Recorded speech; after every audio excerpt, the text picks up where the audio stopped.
Hello बेटा, कैसे हैं आप लोग। चलिए आज हम लोग बात करते हैं स्ट्रेस की। स्ट्रेस का कॉन्सेप्ट पहले आपको क्लियर करना है। इसके बाद हम लोग इसके बायोलॉजिकल बिहेवियर पे जाएंगे। स्ट्रेस की वजह से क्या प्रॉब्लम क्रिएट्स होती हैं और आपका स्ट्रेस की किस इसका पहले कॉन्सेप्ट की इसका मीनिंग क्या है। तो यहाँ मैं आपको बता दूँ कि तनाव एक ऐसी दशा होती है जो व्यक्ति की चाहे बाह्य तनाव हो, चाहे आपका आंतरिक हो, चाहे शारीरिक हो, हर तनाव से प्रत्येक व्यक्ति बचना चाहता है। It means stress is an internal state which can be caused by physical demands on the body or by the environmental and social situation which are involved or as potentially harmful, uncontrollable of exciting or our resource for coping. The physical environment and social cues of the stress state are termed stressors. तो यहाँ stressors means जो environment हमारे अंदर तनाव उत्पन्न करता है, तनाव उत्पन्न करने वाली परिस्थिति को यहाँ स्ट्रेसर्स कहा गया है। और उस परिस्थिति से प्रत्येक व्यक्ति अपने आप को बचाना चाहता है। यह एक तरह का इंटरनल स्टेट है जो हमारी बॉडी, हम कहें फिजिकली और मेंटली दोनों तरीके से डिस्टर्ब करती है। बट ये नहीं है कि स्ट्रेस का हमेशा हम निगेटिव में नहीं निकालें कि स्ट्रेस बहुत बुरी चीज़ ही है। स्ट्रेस ज़रूरी भी है क्योंकि कुछ ऐसे भी स्ट्रेस होते हैं कि जब हमको स्ट्रेस होता है तभी हम किसी क्रिया में अपने आप को इन्वॉल्व करते हैं और हम उस क्रिया में आगे भी बढ़ने की कोशिश करते हैं। तो यहाँ जो इन्वायरमेंट है, जिस इन्वायरमेंट में हम रह रहे हैं, उसका इफ़ेक्ट तो पड़ता है। लेकिन अगर स्ट्रेसफुल इन्वायरमेंट है तो उसका निगेटिव इफ़ेक्ट, अगर बहुत ज़्यादा स्ट्रेसफुल इन्वायरमेंट है तो उसका निगेटिव इफ़ेक्ट पड़ता है। कहें कि अगर जैसे once induced by stresses, the internal stress state can then lead to various responses. So one on hand it can result in a number of physical bodily responses such as anxiety, hopelessness, depression, irritability, and general feeling of the not being able to cope with the world. तो यहाँ कहें तो stress is a big problem in our society. Stressful जो life है, जो stressful environment है, उसका effect कहीं ना कहीं बहुत अधिक पड़ता है। और बहुत अधिक अगर ये स्ट्रेसफुल इन्वायरमेंट है, जिसे स्ट्रेसेस कहा गया है, तो ये स्ट्रेसफुल इन्वायरमेंट पर्सन को काफ़ी डिस्टर्ब कर देता है। उस डिस्टर्बेंस से बचने के लिए व्यक्ति जो है वो तनावपूर्ण परिस्थिति से अपने आप को बचाने के लिए काफ़ी एक्टिव हो जाता है। उसकी इस परिस्थिति में जब वो एक्टिव होना चाहता है तो उस समय उसके ब्रेन के जो फंक्शंस होते हैं उसमें काफ़ी परिवर्तन होने लगते हैं। तो स्ट्रेसफुल इन्वायरमेंट से बचने के लिए और स्ट्रेसफुल इन्वायरमेंट में रहते समय पर्सन को जिन जिन प्रॉब्लम्स को जो होते हैं, जिसमें बायोलॉजिकल चेंजेस हो रहे हैं, बायोलॉजिकल प्रॉब्लम्स क्रिएट हो रहे हैं, उनसे बचने के लिए जो स्ट्रेसफुल इन्वायरमेंट जिसे स्ट्रेसेस कहा गया है, उनसे बचने के लिए पर्सन जो है एक्टिव हो जाता है। क्योंकि व्यक्ति कभी भी तनावपूर्ण परिस्थिति में रहना नहीं चाहता, तो वो उनसे जब बचने की कोशिश करता है तो उस परिस्थिति में वो अपने आप को या तो उस परिस्थिति से आउट करेगा, भागेगा, या उस परिस्थिति के साथ अपने आप को मैनेज करने की कोशिश करेगा, संतुलन बनाने की कोशिश करेगा। इन दोनों परिस्थितियों में जो पर्सन है वो एक्टिव हो जाता है। एक्टिव जब वो होता है तो उसके ब्रेन के जो न्यूरॉन्स हैं, जो उसमें हार्मोनिकल चेंजेस होते हैं, उसमें परिवर्तन होना शुरू हो जाता है। अगर हम स्ट्रेस की बात करें तो इसमें हिप्पोकैम्पस में ग्लूकोकार्डियोइड एक ग्राहक है जो काफ़ी मात्रा में विद्यमान होता है। हिप्पोकैम्पस में कार्टिकोकाइड अभिग्राहक काफ़ी मात्रा में हिप्पोकैम्पस में रहता है, जो बहुत दिन से अगर तनाव बना हुआ है, दीर्घकालिक तनाव है, तो उनके प्रति मस्तिष्क के अन्य भागों की अपेक्षा ज़्यादा संवेदनशील हो जाता है। ये जो आपका ग्लूकोकार्टिकॉइड है, ये आपके हिप्पोकैम्पस में काफ़ी मात्रा में विद्यमान रहता है। अगर व्यक्ति के अंदर काफ़ी दिनों से तनाव है या तनावपूर्ण परिस्थिति का व्यक्ति काफ़ी दिनों से सामना कर रहा है, तो इस तनाव के प्रति इनके मस्तिष्क में, व्यक्ति के मस्तिष्क में जो अन्य भाग हैं, उसको ये ग्लूकोकार्टिकॉइड काफ़ी संवेदनशील बना देता है। और तनाव से संबंधित जो स्टेरॉयड हैं, वो कम से कम 3 प्रकार से हिप्पोकैम्पस को प्रभावित करते हैं। ये तनाव से रिलेटेड जो भी आपके स्टेरॉयड वर्क कर रहे हैं ब्रेन में, वो कम से कम 3 प्रकार से हिप्पोकैम्पस को प्रभावित करते हैं। पहला इसमें हिप्पोकैम्पस पे जो प्रभाव पड़ता है वो ये है कि जो हिप्पोकैम्पस के कुछ न्यूरॉन हैं, न्यूरॉन के माध्यम से सूचनाएं जाती हैं, कई बार मैं बता चुकी हूँ आपको। तो यहाँ हिप्पोकैम्पस के जो कुछ न्यूरॉन होते हैं, न्यूरॉनों की जो उत्तेजनशीलता है, जो उनकी एक्टिविटी है, जिससे वो पोलराइजेशन स्टेज में जाते हैं, उसकी उत्तेजनशीलता को ये स्टेरॉयड कम कर देते हैं। उत्तेजनशीलता जब कम हो जाती है, इफ़ेक्ट ये होता है कि जो हमारा न्यूरॉन पर आवेगों का संचरण हो रहा है, वो कम मात्रा में होने लगता है। साथ ही जायरिस में जो न्यूरॉनों की उत्पत्ति होती है, उसमें बाधा उत्पन्न होने लगती है। ये जायरिस में न्यूरॉनों की उत्पत्ति में बाधा डालते हैं। कौन डालते हैं? ग्लूकोकार्टिकॉइड। ये न्यूरॉनों की उत्पत्ति में बाधा। यहाँ न्यूरॉनों की उत्पत्ति का मतलब जो नर्व इम्पल्स हैं, आपके आवेग चलते हैं ज़रूर, लेकिन आवेगों का संचरण जब होना शुरू हो जाता है तो डेंड्राइट्स और एक्सॉन एक्टिव ही नहीं होते। एक्टिव नहीं होंगे तो नर्व इम्पल्स आगे नहीं बढ़ पाते हैं। जो आपके तनाव से संबंधित जो नर्व इम्पल्स हैं, जो आपके आवेगों का संचरण हो रहा है, वो आगे नहीं बढ़ पाते हैं। वो जायरिस में न्यूरॉनों की जो उत्पत्ति होती है, जो नर्व इम्पल्स आ रहे हैं, उनमें बाधा उत्पन्न करने लगते हैं। साथ ही अगर हम बात करें CA3 की, तो CA3 की जो क्षेत्र की पिरामिडियल कोशिकाओं में डेंड्राइट्स का जो क्षय होता है, वो भी आपके ग्लूकोकार्टिकॉइड की वजह से होता है। क्लियर है?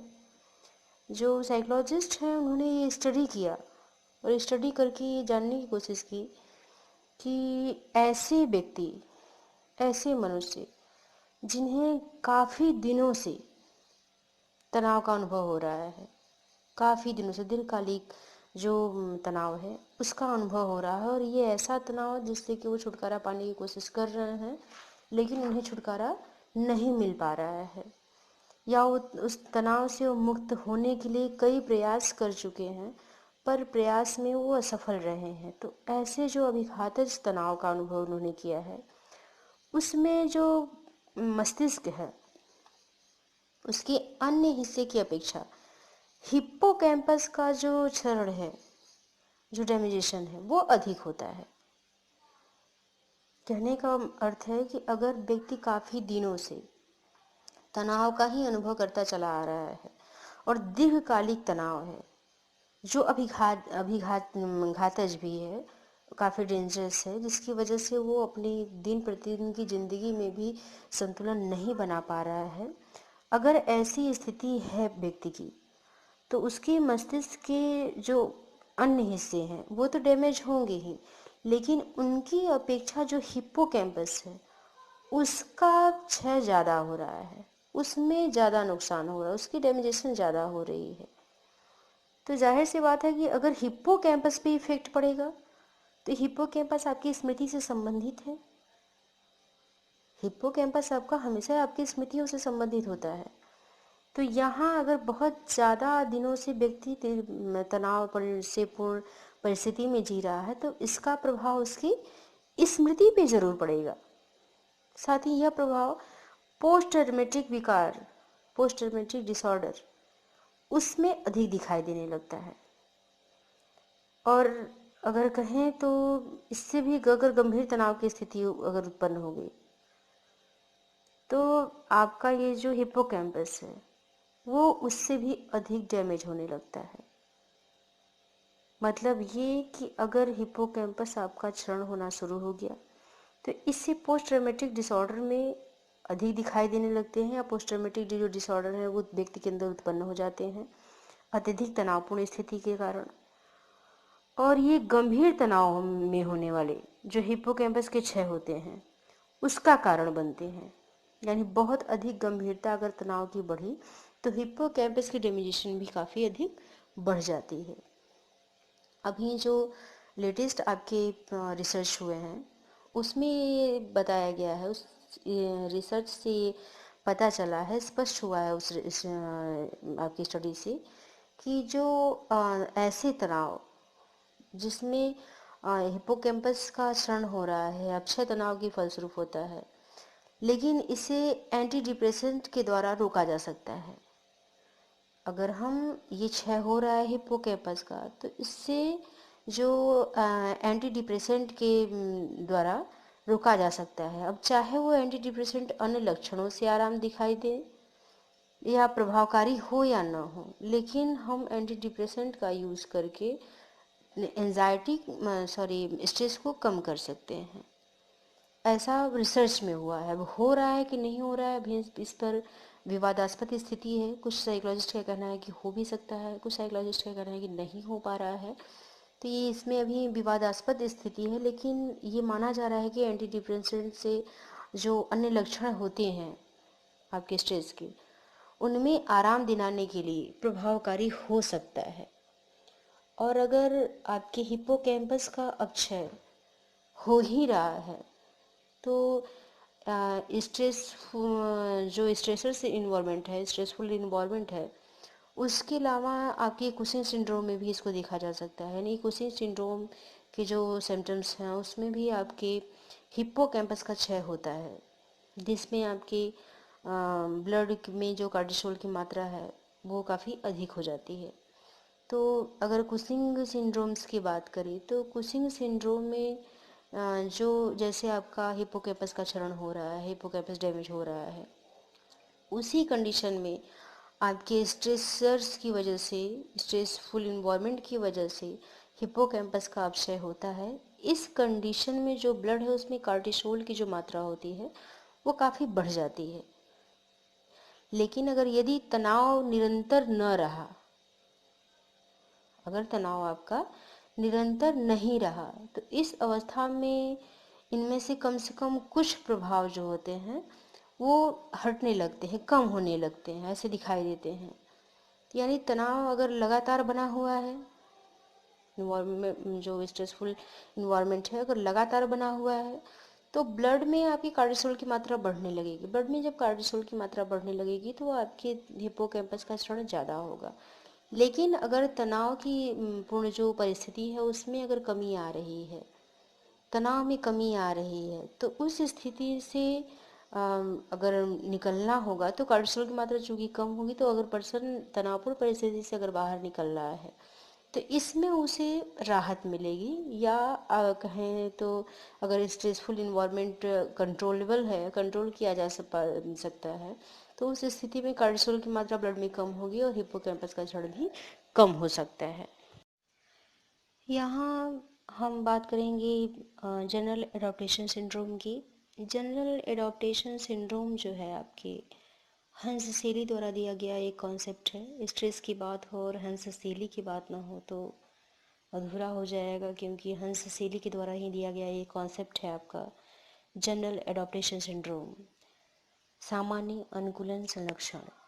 तो यहाँ जब भी हम इमोशंस में होते हैं, संवेग की अवस्था में होने वाले जो अनेक प्रकार के हमारे शरीर में फिजिकल चेंजेस होते हैं, जो शारीरिक परिवर्तन होते हैं, उनमें से कुछ ऐसे होते हैं जो अन्य सामान्य प्रकार की जो तनावपूर्ण स्थिति है, जैसे बहुत अधिक शारीरिक परिश्रम करना, लंबी बीमारी या ऐसी कोई सिचुएशन होती तो उसमें भी होते हैं।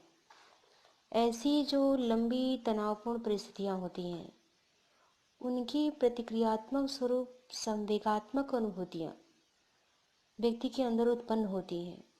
उसके साथ साथ शरीर में अनेक जो परिवर्तन होते हैं, स्वचालित परिवर्तन होते हैं, अपने आप जो ऑटोमेटिक चेंजेस आने लगते हैं।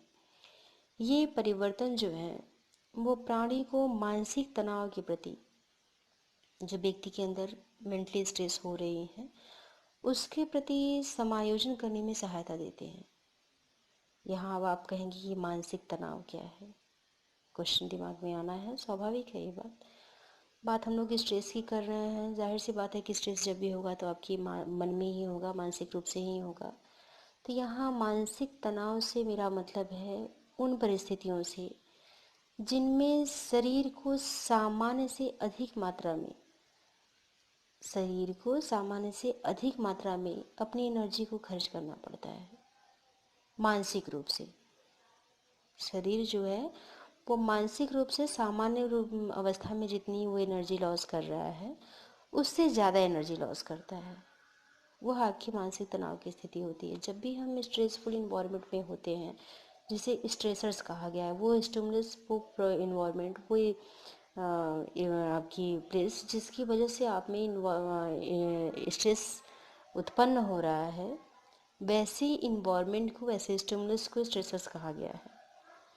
तो उस इन्वायरमेंट से अपने आप को व्यक्ति को बचाना चाहता है या उसके साथ समायोजन करना चाहता है।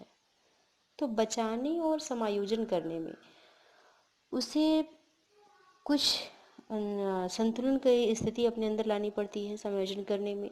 तो समायोजन करने में कुछ जो मानसिक ऊर्जा का वो व्यय करता है, सामान्य अवस्था में वो जितनी मानसिक ऊर्जा खर्च करता है वो उससे कहीं ज़्यादा वो समायोजन की स्थिति में, स्ट्रेसफुल इन्वायरमेंट के साथ अपने आप को एडजस्ट करने में वो उससे ज़्यादा जो है ऊर्जा को खर्च करता है, जिसकी वजह से मानसिक तनाव उत्पन्न होता है। इसी परिस्थिति को ही कहा गया है आपकी स्ट्रेस। किसी तनाव के प्रति शरीर के द्वारा जो की जाने वाली प्रतिक्रिया होती है वो 3 चरणों में आपके संपन्न होती है। किसी भी तनावपूर्ण जो परिस्थिति होती है उसके प्रति जो व्यक्ति की शारीरिक क्रिया है वो 3 चरणों में ही संपन्न होती है। इसी 3 जो आपके स्टेप हैं, जो 3 स्टेप जिसके माध्यम से व्यक्ति अपनी जो तनावपूर्ण प्रक्रिया है उसको पूर्ण करता है, उसी 3 स्टेप को जब मिला दिया जाता है तो उसे GAS, जनरल एडाप्टेशन सिंड्रोम कहा जाता है। क्लियर है? इसकी जो पहला स्टेप है वो आपकी चेतावनी की अवस्था होती है, अलार्म रिएक्शन, चेतावनी की अवस्था। ये इसका फर्स्ट स्टेप है, जिसमें जो व्यक्ति है वो तनाव के प्रति अपने कहें तो चेतावनी की अनुक्रियाएं करता है। यानी जो इन्वायरमेंट है, जिस इन्वायरमेंट में वो रह रहा है, उसके प्रति वो केवल चेतावनी स्वरूप कुछ अनुक्रियाएं करता है। उसकी जो रिस्पॉन्स होते हैं, अलार्म रिएक्शन जो होते हैं, उसका उद्देश्य तनाव के जो दुष्प्रभाव हैं, तनाव से जो व्यक्ति को दुष्प्रभाव मिलने वाले हैं, उनसे वो अपने शरीर को बचाना चाहता है। अलार्म रिएक्शन में चेतावनी की जो अनुक्रियाएं हैं उसमें वो जो व्यक्ति है उसका सिर्फ एक ही पर्पज है कि जो तनाव से होने वाली प्रभाव हैं, दुष्प्रभाव हैं, उनसे वह अपने आप को बचा सके। यदि इस अलार्म रिएक्शन के बाद भी अगर व्यक्ति में चेतावनी अनुक्रिया दिया उसने, इसके बाद भी अगर तनावपूर्ण परिस्थिति बनी हुई है लगातार, यानी जो स्ट्रेसर है उसके सामने से आउट नहीं हो रहा है, वह उसी इन्वायरमेंट में है और स्ट्रेस जो है वैसे ही बना हुआ है, तब आपका दूसरा स्टेप स्टार्ट हो जाता है, GAS का दूसरा स्टेप। जो दूसरा स्टेप है उसमें प्रतिरोध जो होता है, शरीर प्रतिरोध उत्पन्न करने लगता है उस तनावपूर्ण परिस्थिति का।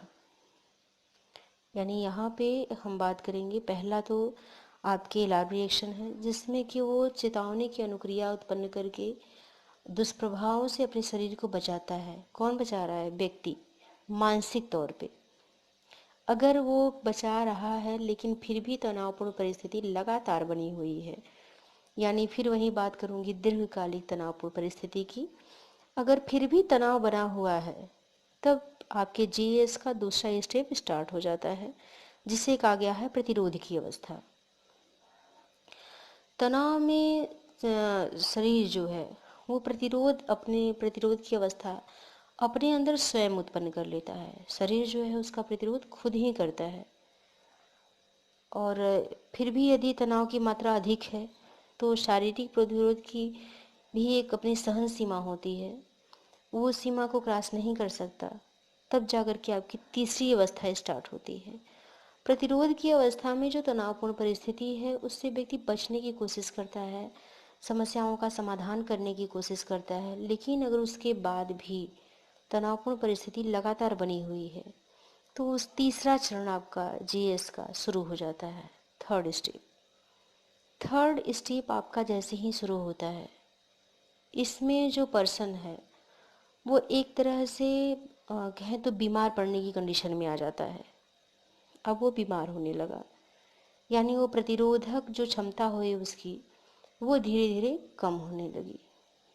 अब इस स्थिति में तीसरा चरण जैसे ही शुरू हो गया, उसमें जो प्राणी है वो शारीरिक रूप से दुर्बल होने लगता है, और दुर्बलता इस ढंग की बढ़ने लगती है कि अंत में उसकी मृत्यु भी हो सकती है। ये जीएस की लास्ट स्टेज होती है, जहाँ पर कि व्यक्ति अपने आप को असहाय महसूस करने लगता है और वो ये महसूस करता है कि अब इस तनावपूर्ण परिस्थिति से बचने का उसके पास कोई रास्ता नहीं है। अब इस तनावपूर्ण परिस्थिति से बचने के लिए वह कुछ भी सोचना बंद कर देता है। इस स्थिति में वो अपने आप को कहें तो यहाँ पर फ्रस्ट्रेशन की कंडीशन आ जाती है। पर्सन बिल्कुल न्यूट्रल हो जाता है और वो तनावपूर्ण जो परिस्थिति है उससे अब बचने की वह कोशिश नहीं करता। और कभी कभी अगर इसकी तनावपूर्ण परिस्थिति अगर लगातार इसी प्रकार से बनी हुई है तो व्यक्ति जो है उस तनावपूर्ण परिस्थिति से अपने आप को आगे हटाना भी नहीं चाहता और उस कंडीशन में उसकी डेथ भी हो जाती है। तो यहाँ हम बात कर रहे थे जीएस की, जनरल एडॉप्टेशन सिंड्रोम। तो कहें तनावपूर्ण जो परिस्थितियाँ हैं, वैसे तो बहुत ज़रूरी है, तनाव होना ज़रूरी है, तभी तो हम कोई क्रिया करते हैं, कोई कार्य करते हैं, मोटिवेट भी होते हैं, लेकिन संतुलन आवश्यक है। तनावपूर्ण स्थितियों का सबसे मुख्य प्रभाव अगर हम बात करें तो यहाँ पीयूष ग्रंथि जो आपकी है, पिट्यूटरी ग्लैंड और एड्रिनल कॉर्टेक्स पे इसका प्रभाव ज़्यादा पड़ता है, या एड्रिनल ग्रंथि पे। यहाँ जो आपकी पीयूष ग्रंथि का एडनोहाइपोफाइसिस, न्यूरोहाइपोफाइसिस, इसके बारे में बताया भी गया था। तो एड्रिनोहाइपोफाइसिस जो आपके सीक्रेट होते हैं हार्मोन्स, उसके प्रभाव से जो एड्रिनल कॉर्टेक्स के हार्मोन्स हैं उनका जो सिक्रेशन है वो असामान्य रूप से बढ़ जाता है। यहाँ फिर से ध्यान दीजिएगा, जो आपकी एड्रिनल पिट्यूटरी ग्लैंड है उससे जो हार्मोन्स सिक्रेट किया जाता है, निकलता है, वो अपना प्रभाव डालता है एड्रिनल कॉर्टेक्स के हार्मोन्स पर, और उसके प्रभाव से जो एड्रिनल कॉर्टेक्स के आपके हार्मोन्स हैं उसमें असामान्यता बढ़ जाती है। और कहें तो बल्कि ग्रंथि जो है हमारी उसका आकार ही बढ़ जाता है। जो आपके जीएस का लक्षण के प्रथम चरण में, अगर जीएस के हम अलार्म रिएक्शन की बात करें तो जीएस के अलार्म रिएक्शन में ही जो एड्रिनल है उसका सिक्रेशन सामान्य से अधिक, और अंतिम चरण अगर बात करें जिस समय कि पर्सन बिल्कुल डेथ की कंडीशन में चला जाता है, उस अंतिम स्टेप में सामान्य से कम हो जाता है। यहाँ फिर से आप लोग ध्यान दीजिएगा, जब जीएस यानी जनरल एडॉप्टेशन सिंड्रोम का फर्स्ट स्टेप अलार्म रिएक्शन चलता है तो उस कंडीशन में जो एड्रिनल आपके सिक्रेट करता है हार्मोन्स को सामान्य से अधिक मात्रा में हार्मोन्स का सिक्रेशन करता है और अंतिम चरण में सामान्य से कम मात्रा में करता है। और मात्राओं के इस परिवर्तन का शारीरिक क्रियाओं पर अलग अलग तरीके का प्रभाव पड़ता है। अलार्म रिएक्शन में जो एड्रेनल ग्लैंड्स है आपकी काफ़ी एक्टिव हो जाती है और उसके हार्मोन्स जो होते हैं ज़रूरत से ज़्यादा सिक्रेट करने लगते हैं। ज़रूरत से ज़्यादा जब इसका हार्मोन्स का सिक्रेशन होता है तो उस कंडीशन में पर्सन काफ़ी एक्टिव हो जाता है अपने आप को बचाने के लिए, स्ट्रेसर्स से बचाने के लिए, स्ट्रेसफुल इन्वायरमेंट से बचाने के लिए। लेकिन अगर हम अंतिम चरण की बात करें तो उस समय पर्सन डेथ की कंडीशन में जा रहा होता है, काफ़ी फ्रस्ट्रेट हो जाता है। तो फ्रस्ट्रेट होने पर जो आपकी एड्रिनल ग्रंथि है उसका सिक्रेशन कम हो जाता है। तो सिक्रेशन वहाँ पे कम होगा तो इधर एक बार ज़्यादा हो रहा है और लास्ट स्टेज में काफ़ी कम हो रहा है, तो इसका अलग अलग प्रभाव पड़ता है दोनों मात्राओं का, चाहे आपके आगे बहुत ज़्यादा हो रहे हैं चाहे कम हो रहे हैं।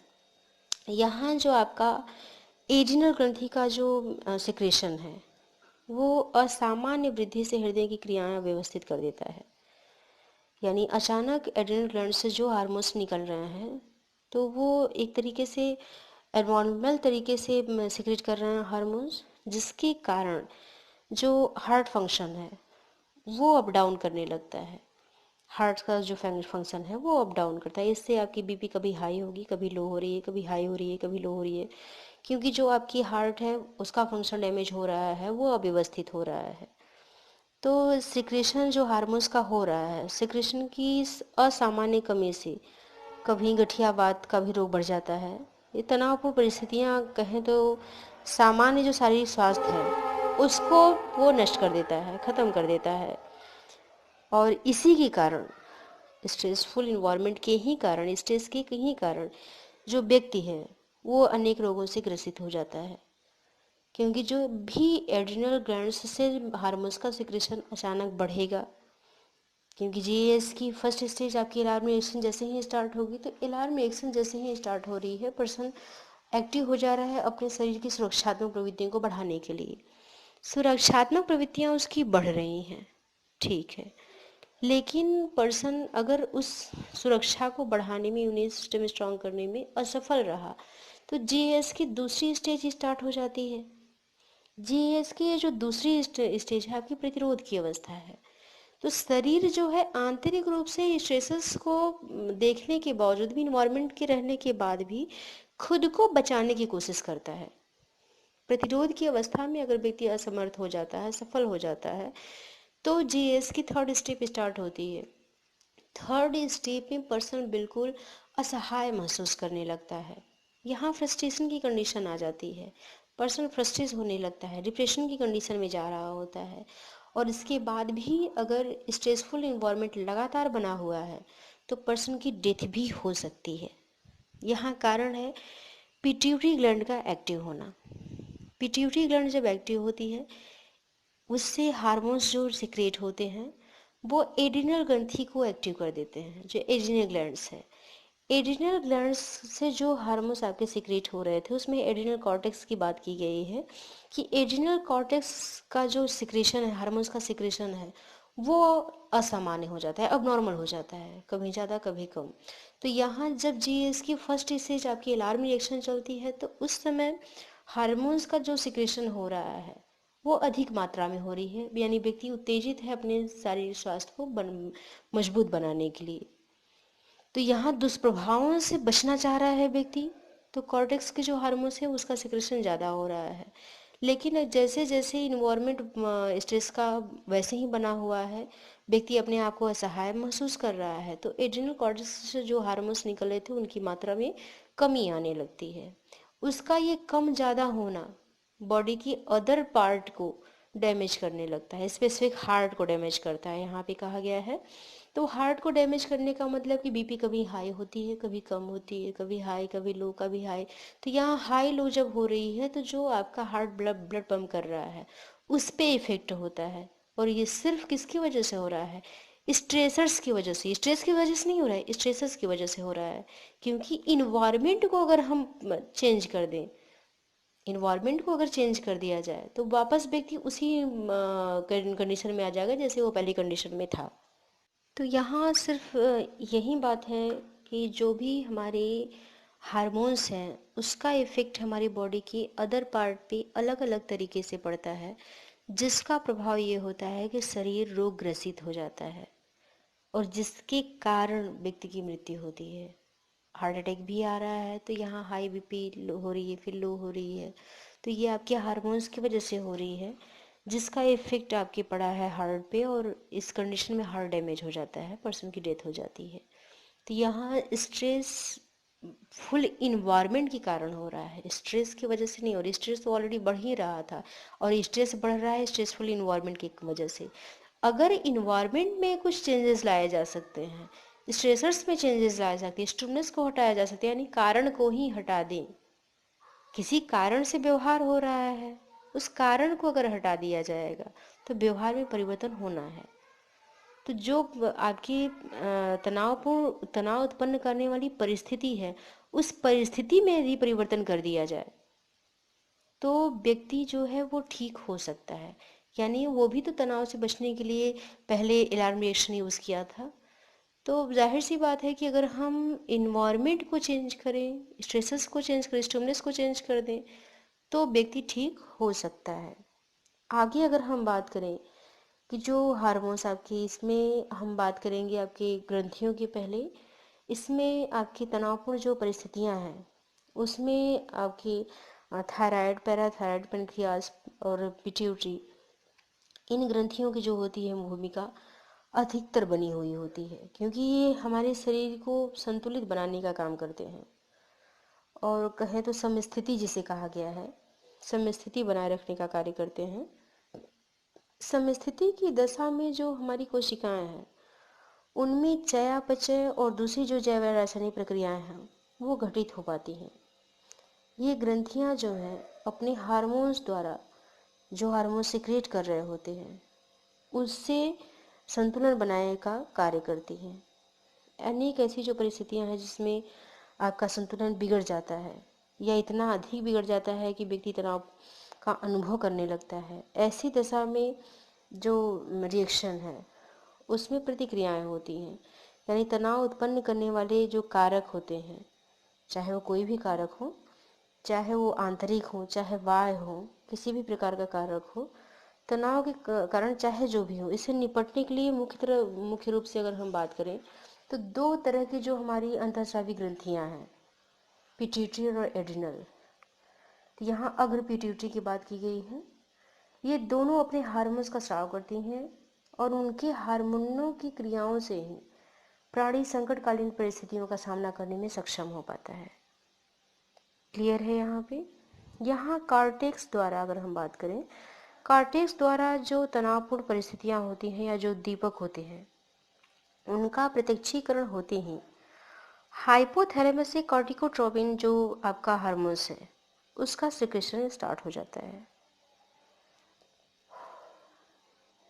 जो आपकी कॉर्टेक्स है, अगर तनावपूर्ण परिस्थितियाँ उत्पन्न होती हैं या तनावपूर्ण परिस्थिति का जब व्यक्ति को प्रत्यक्षण होता है तो हाइपोथैलेमस से कॉर्टिकोट्रोपिन जो हार्मोन्स है, मुक्तिकारक है, यहाँ इस फैक्टर जो आपका सिक्रेशन है वो स्टार्ट हो जाता है। साथ ही जो पिट्यूटरी ग्लैंड है आपकी, अगर पिट्यूटरी की बात हो रही है, उससे एडिनोकार्डियोट्रोपिक हार्मोन्स का सिक्रेशन स्टार्ट हो जाता है, जिसे एडिनोकार्डियोट्रोपिक ACTH इसको कहा गया है। इसका सिक्रेशन भी स्टार्ट हो जाता है, उसे ही वो मोटिवेट करता है स्टिमुलेट करने के लिए। तो आपकी एडिनोकार्डियोट्रोपिक जो है वो आपके ब्लड में मिलता है। ब्लड में जब ये मिलता है तो आपके एडिनल कॉर्टेक्स से जो कुछ हार्मोन सिक्रेट करते हैं उनको मोटिवेट करने लगता है। ये पहले आपके पिट्यूटरी से एडिनोकार्डियोट्रोपिक हार्मोन सिक्रेट करेगा, ये एडिनोकार्डियोट्रोपिक हार्मोन आपके ब्लड में मिलेगा, ब्लड में मिल करके एडिनल जो कॉर्टेक्स हैं उसके हार्मोन्स के स्राव को मोटिवेट करेगा, जो कॉर्टिकॉइड होते हैं। इन कॉर्टिकॉइडों को बात करें तो दो पार्ट में डिवाइड किया गया है, जिसे आपका मिनरलोकॉर्टिकॉइड और ग्लूकोकॉर्टिकॉइड कहा गया है। जो ये कॉर्टिकॉइड से निकलने वाले हैं इसको दो वर्ग में डिवाइड किया गया है, दो इसका क्लासिफाइड किया गया है, जिसको मिनरलोकॉर्टिकॉइड और ग्लूकोकॉर्टिकॉइड कहा गया है। जो ये हमारा मिनरलोकॉर्टिकॉइड है, नाम ही इसका लग रहा है कि मिनरल से बना हुआ होगा, क्योंकि मिनरलोकॉर्टिकॉइड तो शरीर में जो हमारे अनेक प्रकार के खनिज लवण होते हैं, आयंस होते हैं, उनके स्तर को सामान्य बनाए रखने के लिए शरीर में हमारे जो आयन होते हैं, खनिज लवण होते हैं, उनके जो लेवल हैं आपके, उनको सामान्य बनाए रखने के लिए मिनरलोकॉर्टिकॉइड जो होता है वो आवश्यक होता है। कहने का अर्थ है कि जो मिनरलोकॉर्टिकॉइड है उसी के द्वारा शरीर में खनिज लवण और आयनों की जो मात्रा होती है वो संतुलित होती है। इन आयनों में आपके सोडियम, पोटेशियम क्लोराइड मुख्य रूप से होते हैं, जिसकी भूमिका आपके नर्व्स इम्पल्स या स्नायविक क्रियाओं में होती है। इन आयनों के जब लेवल में जो इनका स्तर है उसमें जब परिवर्तन हो जाता है तो इसका सीधा प्रभाव हमारे नर्वस सिस्टम पे पड़ता है। क्लियर है? क्योंकि जब भी इनमें असामान्यता आएगी, पोटेशियम, सोडियम पोटेशियम पंप जो है आपका इन्हीं आयनों के कारण ही हो रहा है, और जिसका नियमन किसके द्वारा हो रहा है? आपका मिनरलोकॉर्टिकॉइड के द्वारा।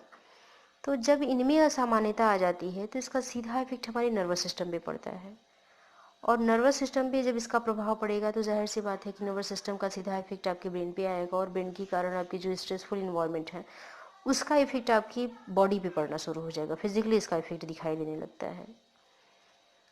अगर हम ग्लूकोकॉर्टिकॉइड की बात करें तो साइकोलॉजिस्ट ने स्टडी किया, रिसर्च किया, और अदर भी जो वैज्ञानिक हैं उन्होंने भी अध्ययन किया है, जिसमें उन्होंने देखा कि जो तनावपूर्ण स्थितियाँ हैं उसमें जो ग्लूकोकॉर्टिकॉइड है उसका अगर हम कार्य देखें तो ये जो ग्लूकोकॉर्टिकॉइड है उसका मूल जो फंक्शन है वो प्रोटीन और वसा को ग्लूकोज में कन्वर्ट कर देता है। प्रोटीन और वसा को ग्लूकोज में कन्वर्ट कर देता है, नाम ही है इसका ग्लूकोकॉर्टिकॉइड। यहाँ याद रखने में आपको आसानी होगी, मिनरलो यानी मिनरल से, ग्लूकोकॉर्टिकॉइड यानी ग्लूकोज से। तो यहाँ प्रोटीन और जो आपकी वसा है उसको ग्लूकोज में कन्वर्ट कर देता है आपका ग्लूकोकॉर्टिकॉइड। और जब ग्लूकोज में कन्वर्ट हुआ तो ये ग्लूकोज आपके ब्लड में मिलेगा, तो ब्लड में इंक्रीज करने से बॉडी को एक एक्स्ट्रा एनर्जी मिलती है जो व्यक्ति को गति देता है, स्पीड बढ़ा रहा है। तो जब संकटकालीन परिस्थितियां उत्पन्न होती हैं तो संकटकालीन परिस्थिति में चूंकि ऊर्जा की अधिक मात्रा की आवश्यकता होती है, और आवश्यक ऊर्जा के लिए रक्त में अधिक ग्लूकोज का रहना आवश्यक होता है, तो ग्लूकोकॉर्टिकॉइड जो है वो आपके प्रोटीन और वसा को ग्लूकोज में कन्वर्ट करके वो आपको एक्स्ट्रा एनर्जी दे देता है। तो यहाँ वैज्ञानिकों का कहना है कि जब किसी व्यक्ति में तनाव की अनुभूति उत्पन्न होने लगती है या तनाव अनुभूत होता है तो तनाव की मात्रा का जो मेजरमेंट है वो ब्लड में 70 OHCH की मात्रा से किया जाता है। इसको एक बार फिर से ध्यान दीजिएगा आप लोग कि आपकी जो स्ट्रेस है उसका मेजरमेंट, कितनी मात्रा में आपको स्ट्रेस बना हुआ है, इसका मेजरमेंट जिस पर्सन में तनाव है, जिस पर्सन में स्ट्रेस है, उसके ब्लड में 17 OHCS की मात्रा से किया जाता है। यानी मानसिक तनाव और रक्त में आपके ब्लड में 17 OHCH का मात्रा, उसमें आपका धनात्मक संबंध पाया गया है। एक बार फिर से ध्यान दीजिएगा, यहाँ जब भी किसी व्यक्ति में बहुत अधिक तनाव बना हुआ है तो उस तनाव की स्थिति में अगर व्यक्ति की ब्लड का मेजरमेंट किया जाए तो उसमें 17 OHCS की जो मात्रा है उसका मेजरमेंट करके पता लगाया जा सकता है कि व्यक्ति में कितनी मात्रा में तनाव उत्पन्न हुआ है। तनाव और आपके 17 OHCS की दोनों मात्रा में, यानी तनाव में और 17 OHCS जो है, इन दोनों में जो कोरिलेशन है, जो सहसंबंध है, वो धनात्मक पाया गया है। अगर ब्लड में आपके OHCS की मात्रा बढ़ रही है तो इसका अर्थ है कि व्यक्ति के अंदर तनाव की मात्रा बढ़ रही है। साथ ही तनावपूर्ण जो परिस्थितियाँ होती हैं उसमें हाइपोथैलेमस, सिंपैथेटिक नर्वस सिस्टम, साथ ही आपकी एड्रिनल ग्लैंड्स, एड्रिनल मेडुला, इस जो आपकी ग्रंथियाँ हैं खास तौर से इन्वॉल्व होती हैं, जिससे आपकी अगर हम कहें एड्रिनल मेडुला जब उद्दीप्त होती है तो उससे दो हार्मोन्स एपिनेफ्रिन, नॉरएपिनेफ्रिन, इनका सिक्रेशन होता है।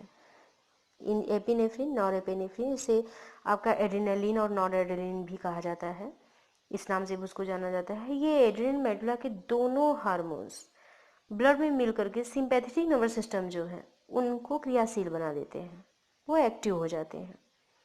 क्योंकि सिंपैथेटिक नर्वस सिस्टम और पैरासिम्पैथेटिक नर्वस सिस्टम दोनों आपकी शारीरिक ऊर्जा को कहें तो एक तरह से दोनों विपरीत कार्य करते हैं। सिंपैथेटिक और पैरासिम्पैथेटिक दोनों विपरीत कार्य करते हैं, लेकिन विपरीत स्थिति में भी इनका जो कार्य होता है एक दूसरे के प्रति सहयोगपूर्ण होता है।